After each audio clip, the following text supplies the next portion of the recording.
오늘 본문은 신앙생활을 좀 오래 하신 분들은 자주 들어왔을 본문의 내용입니다. 예수님께서 4명의 제자들을 불러 소명을 주시는 그런 본문입니다. 읽기는 6절에서부터 8절까지 읽었지만 1절에서 11절까지 그 한 단락을 보시면 좋겠습니다. 본문의 배경이 되는 장소는 게네사렛 호수입니다. 예수님께서 게네사렛 호숫가에 서 계셨습니다. 게네사렛 호수는 성경에 여러 지명으로 표시되어 있습니다. 민수기 34장 11절에 보게 되면 구약 시대에는 이곳이 히브리어로 긴네렛이라고 불린 것을 알 수 있습니다. 여호수아서 19장 35절에 나오는 요새화된 이 성읍 갈릴리 지역의 긴네렛을 가리키는 데서 비롯되었습니다.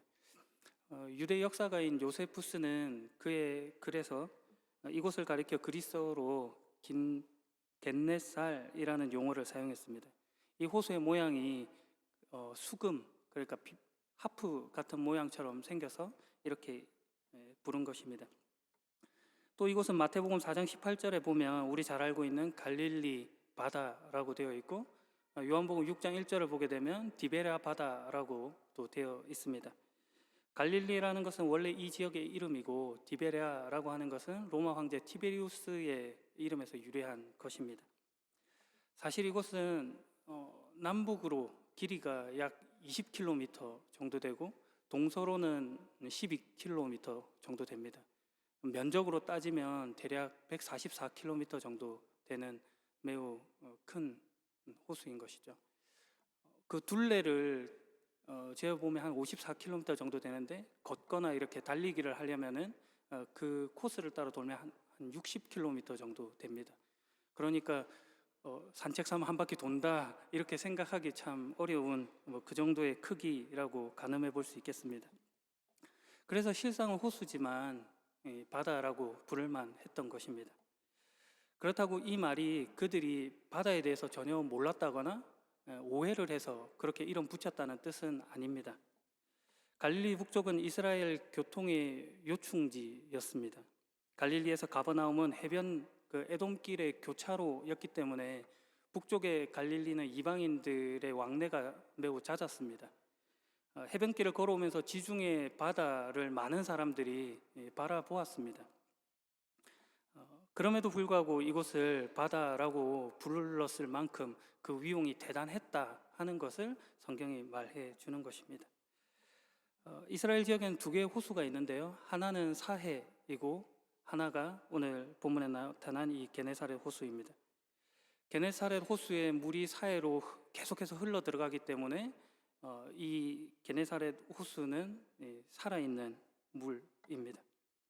헬몬산에서부터 흘러오는 그 맑은 물과 갈릴리 주변의 온천수들이 모여서 이루어진 이 호수에는 대략 200여 종류의 다양한 물고기들이 서식하고 있었기 때문에 갈릴리 주변의 사람들이 물고기를 잡는 그런 삶의 터전이 되어 왔습니다. 그래서 오늘 본문에도 어부들이 고기를 잡는 장면이 기록되고 있습니다. 예수님께서 이곳 게네사렛 호숫가에 서 계셨고 사람들이 몰려들었고 그분에게 말씀을 듣습니다. 예수님은 호숫가에 배 2척이 놓여 있는 것을 보셨습니다. 그 중에서 베드로의 배에 오르십니다. 그때 어부들은 배에 내려서 그물을 씻고 있었습니다. 그물을 씻고 수선하고 그리고 집에 돌아갈 준비를 하고 있는 것이죠. 예수님께서 그중 하나인 시몬의 배, 그 시몬이 베드로입니다. 그 시몬의 배에 오르실 것을 청하시고 그리고 이렇게 조금 육지와 거리를 두기를 원하십니다. 5절에 보면 베드로는 밤새 수고하였으나 물고기를 잡지 못했습니다. 허탈한 마음으로 내린 베드로의 배에 예수님께서 오르신 그런 장면인 것이죠. 그리고 그 배에 앉으십니다. 마치 유대교의 랍비들 그리고 선지자들과 같은 어떤 교사들이 율법을 가르칠 때 취했던 그런 행동과 같이 앉아서 가르침을 지금 주고 계신 것입니다. 여기에 쓰여진 단어로 보면 예수님께서 가르치신 시간이 조금 있는 것으로 보여집니다. 계속해서 가르치셨던 어떤 시간들을 가지십니다. 말씀을 풀어주신 것이죠. 그러니까 선포하여서 어떤 짧은 말을 주시는 것이 아니라 성경에 대한 어떤 가르침들을 이렇게 상세히 설명해 주신 것으로 이해할 수 있습니다. 신앙의 과정이라고 하는 것이 단순히 기적을 본다, 그것을 체험한다 하는 것이 아니고 하나님의 말씀을 듣는 과정이라고 하는 그런 역사심이 있다 하는 것을 우리가 알 수 있는 대목입니다. 제자들을 부르시는 과정 속에 이 일이 있는 것이죠. 말씀을 다 마치시고 예수님은 시몬 베드로에게 말씀하십니다. 깊은 데로 가서 그물을 내려 고기를 잡아라. 여기서 말씀을 마치셨다라고 하는 말은 이제 예수님께서 말씀을 다 끝냈다 이런 단어로 쓰이지는 않았습니다. 중간에 잠시 말씀을 중단하셨다 하는 그런 말입니다. 그러니까 말씀을 잠시 중단하시고 그리고 나서 그 관심을 베드로에게 돌리신 것입니다. 깊은 곳에 그물을 내려 고기를 잡으라라는 말로 말이죠. 사실 지금 예수님의 이 관심은 두 배 중에서 시몬의 베드로의 배에 이렇게 올라가셨다는 것에서부터 이어져 오던 그런 예수님의 행동, 관심이라고 볼 수 있겠습니다. 말씀의 토대 속에서 베드로에게 보여주시고 싶었던 바가 있는 것이죠. 그래서 말씀하십니다. 깊은 데로 가서 그물을 내려 고기를 잡으라. 몫으로 생활하신 예수님께서 업으로 잔뼈가 굵은 이 베드로에게 고기를 잡으라라고 명령을 하고 있는 것입니다. 그것도 깊은 곳에 가서 그물을 내려 고기를 잡으라고 합니다. 설교를 통해 많이 들어보셨겠지만 이때는 깊은 곳에 고기가 없을 때입니다. 통상적으로 이 어부들은 한밤중에 그물을 내리고 새벽에 그물을 이렇게 끌어올리는 그런 행동을 취했습니다. 밤중에 깊은 곳에 이제 물고기들이 있는 것이죠. 낮이 되면 이 물고기들이 따뜻한 수면이 낮은 곳으로 이동을 하기 때문에 투망 작업을 한다면 낮은 곳으로 이렇게 얕은 물가로 가는 것이 사리에 맞는 말입니다. 그런데 예수님께서 지금 깊은 곳에 가서 그물을 던져라 라고 말하는 것이죠. 설령 깊은 곳에 그물이 있다고 하더라도 밤새도록 수고했던 그 베드로, 무엇보다도 물고기들이 어디에 있는지 그 길을 잘 알고 있는 베드로 입장에서는 도무지 이해하기 힘든, 납득할 수 없는 말씀을 하신 것입니다. 더욱이 이제 그물을 씻고 집으로 돌아갈 채비를 하고 있는 그에게는 매우 부담스러운 요구일 수밖에 없습니다. 그러나 베드로는 이렇게 말합니다. 선생님, 밤새도록 수고했지만 아무것도 잡지 못했습니다. 그러나 선생님 말씀대로 그물을 내리겠습니다. 아마도 자신의 배에 올라서 성경 말씀을 풀어주셨던 예수님의 어떤 말씀 속에 꿈틀거림 같은 것들이 있었을 것입니다. 권위 있는 그분의 말씀에 순종하지 않을 수 없었던 거겠죠. 그렇다고 베드로가 지금 예수님의 말씀을 완전히 믿었다 이런 뜻은 아닙니다. 왜냐하면 그가 덧붙인 말과 같이 밤새도록 수고하였지만 잡은 것이 없습니다라는 말을 덧붙이고 있기도 하고 이후 물고기를 잡고 나서 베드로의 고백이 그것을 말해주고 있기도 합니다. 그럼에도 불구하고 그가 지금 선생님께서 말씀하시니 그 말씀대로 한번 해보겠습니다 하는 어떤 일종의 실험과 같은 그런 순종을 보인 것입니다. 그런데 놀랍게도 그 일로 인해 고기가 많이 잡히게 됩니다. 그물이 찢어질 정도로 많이 잡혔다라고 기록합니다. 밤새도록 수고하였지만 아무것도 잡은 것이 없었던 그가 예수님의 말씀대로 행하자 놀라운 기적 같은 체험을 하게 된 것이죠. 그래서 그는 다른 배에 있는 동료들에게 손짓하여 도와달라고 하였습니다. 깊은 곳으로 갔으니 상당히 거리가 떨어져 있었을 것이고 소리치는 것만으로는 잘 들리지 않았기 때문에 손짓하여서 그들을 불러와야 했던 것입니다. 그들이 왔고 그물을 올려 보니 고기가 가득 차 2배가 가라앉을 정도가 되었습니다. 하나님께서 주시는 은혜라고 하는 것이 지금 베드로 한 개인에게만 국한된 것이 아니고 그의 동료들에게까지도 전달되는 그런 놀라움이 있다 하는 것과 또 하나님 은혜가 그렇게 째째하지 않고 풍성하게 넘치도록 채워주는 가라앉을 만큼 대단한 것임을 성경이 이야기해 주고 있습니다. 시몬 베드로가 이것을 보고 예수님의 무릎 앞에 꿇어 엎드렸습니다. 11절에 보면 그들은 육체의 배를 댔다라고 표현하고 있습니다. 그런데 지금 8절에 이 기록을 먼저 지금 등장시키고 있는 것이죠. 물고기를 많이 잡게 되는 이 놀라운 체험을 한 이후에 지금 베드로가 가졌던 그 첫 번째 행동이 이것이었다라는 것을 지금 성경이 강조하여서 보여주는 것입니다. 그가 예수님의 말씀 앞에 굴복하게 되었다라는 것을 보여주는 것이죠. 그래서 베드로는 말합니다. 주님, 제게서 떠나 주십시오. 저는 죄인입니다. 앞서 예수님을 향하여 선생님이라고 불렀던 그가 이제는 주님이라고 예수님을 향한 호칭을 변화시킵니다. 예수님의 위대하심과 자신의 보잘것없음이 비교되는 순간을 경험하게 된 것이죠. 그가 예수님을 완전히 믿고서 그물을 던졌던 것이 아님을 이런 표현을 통해서도 알 수 있는 것입니다. 그러나 그가 신적 권위를 지니신 예수님의 존재를 마주하게 되었을 때 비로소 허약한 자기의 신앙을 발견할 수 있게 된 것입니다. 불신앙, 교만, 어리석음, 죄악으로 오염된 자기 자신, 그런 것들을 바라보게 된 것이죠. 그래서 그가 육지에 배를 대자마자 예수님의 무릎 앞에 엎드려 자신을 고백하게 되는 것입니다. 주님, 저를 떠나 주십시오. 저는 죄인입니다. 마치 더러운 집, 더러운 방에 귀한 손님을 모셔드릴 수 없다 하는 그런 어떤 부끄러움 같은 것들이 있었던 것 같습니다. 그러나 놀라운 것은 예수님께서 이 기적 같은 체험을 통하여 이 고백을 이끌어내고 계신다는 것입니다. 베드로와 그와 함께 있던 동료들이 자신들이 잡은 고기를 보고 놀라지 않을 수 없었습니다. 제베데의 아들인 야고보와 요한 역시도 잡힌 물고기를 보고 놀랐습니다. 여기서 놀랐다라고 하는 표현의 단어는 두려워하다라는 뜻과 같은 표현입니다. 많은 고기를 잡게 되어서 그들이 가졌던 그 감정을 어떤 기쁨, 감사, 이런 여타의 단어들로 표현하지 않고 놀랐다, 두려워했다, 이렇게 표현해 주고 있는 것입니다. 하나님이 하시는 일 속에 그들의 경외감이 보이는 것이죠. 그래서 예수님은 시몬 베드로에게 말씀하십니다. 두려워하지 마라. 기적의 체험자, 목격자 된 그들을 안심시키고 두려움을 없애시는 하나님의 모습을 보여주는 것이죠. 그리고 또 이렇게 말씀하십니다. 이제부터 너는 사람을 낚는 어부가 될 것이다. 예수님께서 위로 안전과 더불어 새로운 사명과 정체성을 부여해 주시는 것입니다.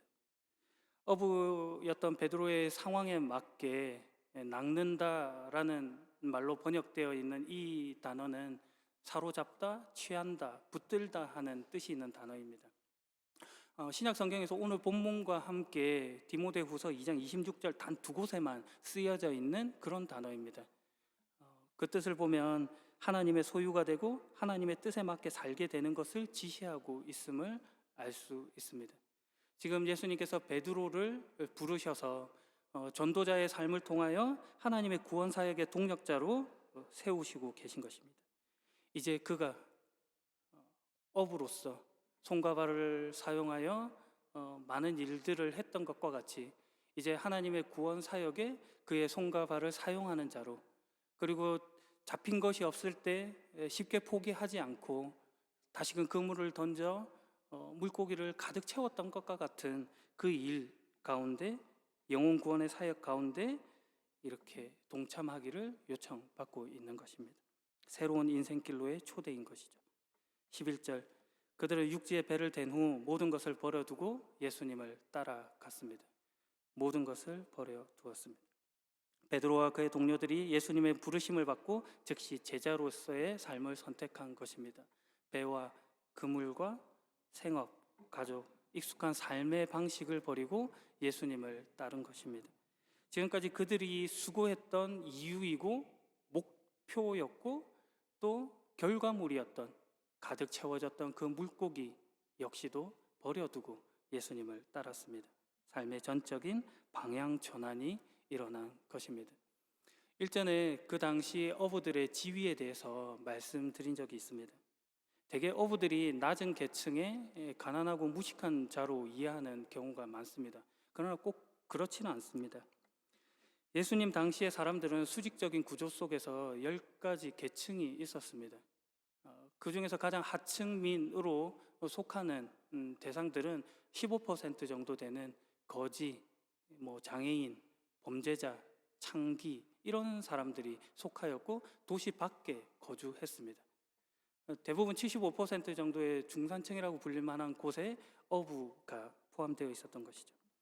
예수님 시대의 세금 징수 구조를 보게 되면 이 어부들은 조합을 형성하여서 활동했던 것도 알 수 있습니다. 단지 고기를 잡고 파는 것으로 경제 활동을 한 것이 아니라 다양한 상거래를 통하여서 이익을 추구했던 모습도 있습니다. 더욱이 병행 본문인 마태복음 4장과 마가복음 1장을 보게 되면 그들이 예수님을 만나고 배와 그물과 그리고 품꾼들을 내버려 두고 예수님을 따른 것을 알 수 있습니다.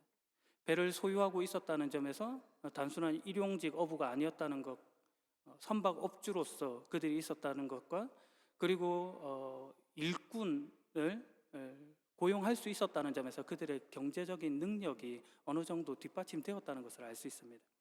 지금 그들이 예수님을 만나고서 이 모든 안정적인 생계 수단들을 내려놓고 예수님을 뒤쫓고 있는 것입니다.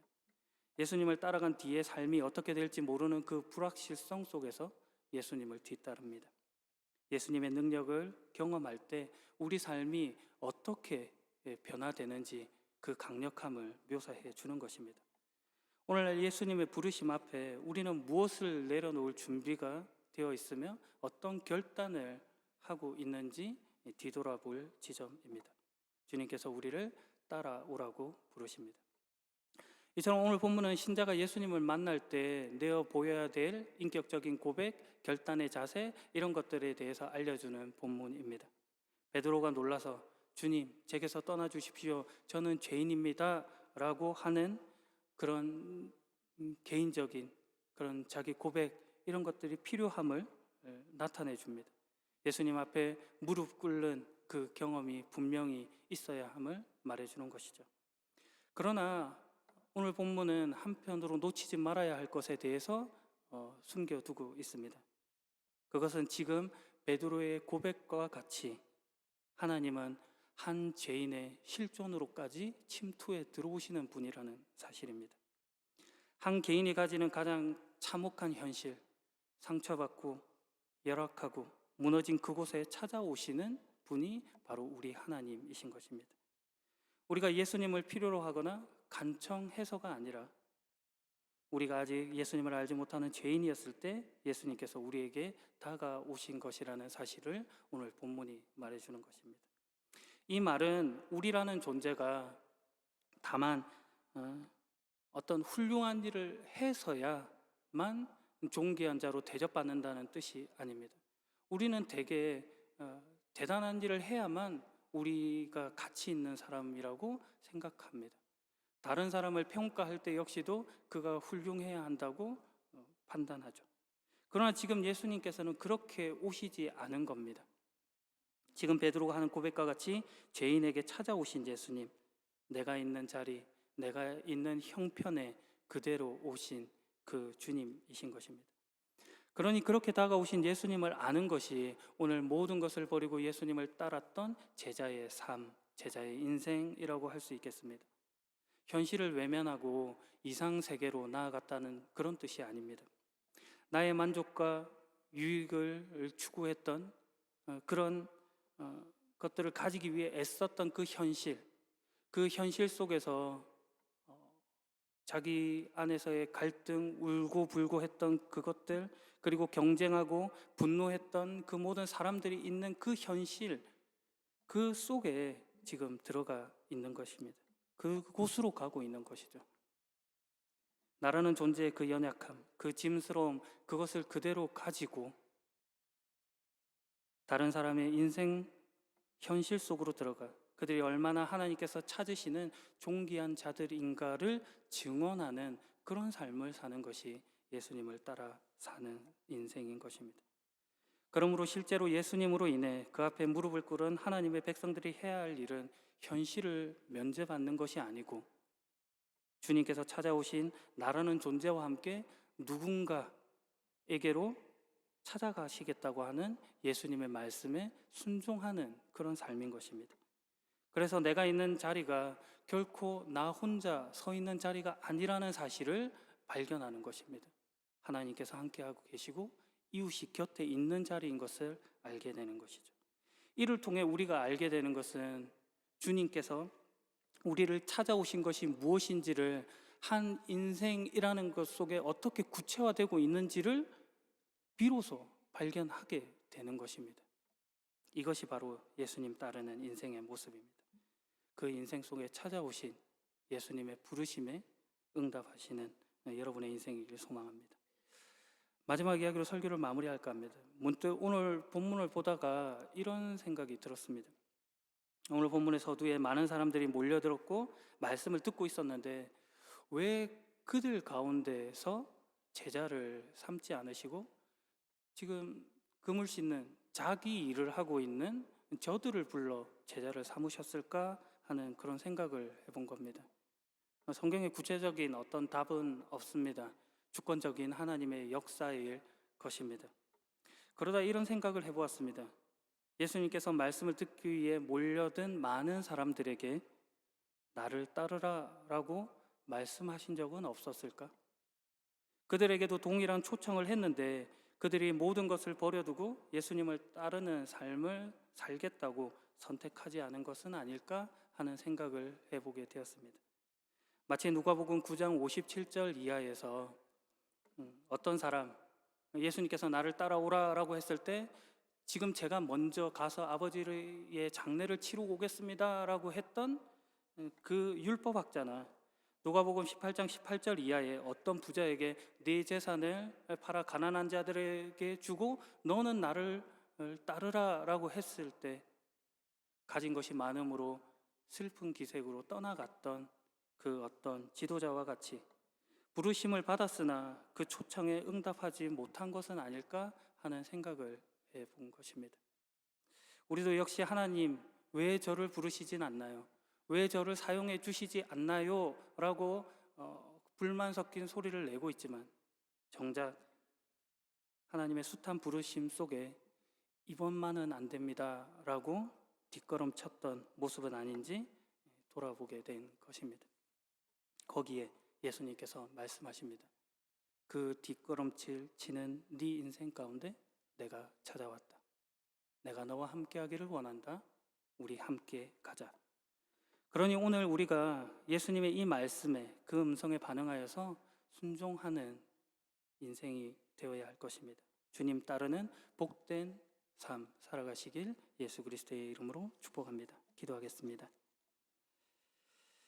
죄인을 부르시는 하나님, 주님의 그 크신 사랑과 부르심에 깊이 감사합니다. 우리를 불러 새로운 인생, 새로운 정체성을 가지고 살게 하신 아버지의 뜻을 봅니다. 의미 없어 보이는 인생 가운데 찾아오신 예수님으로 인해 우리 인생이 얼마나 귀하고 가치 있는 삶인지를 발견합니다.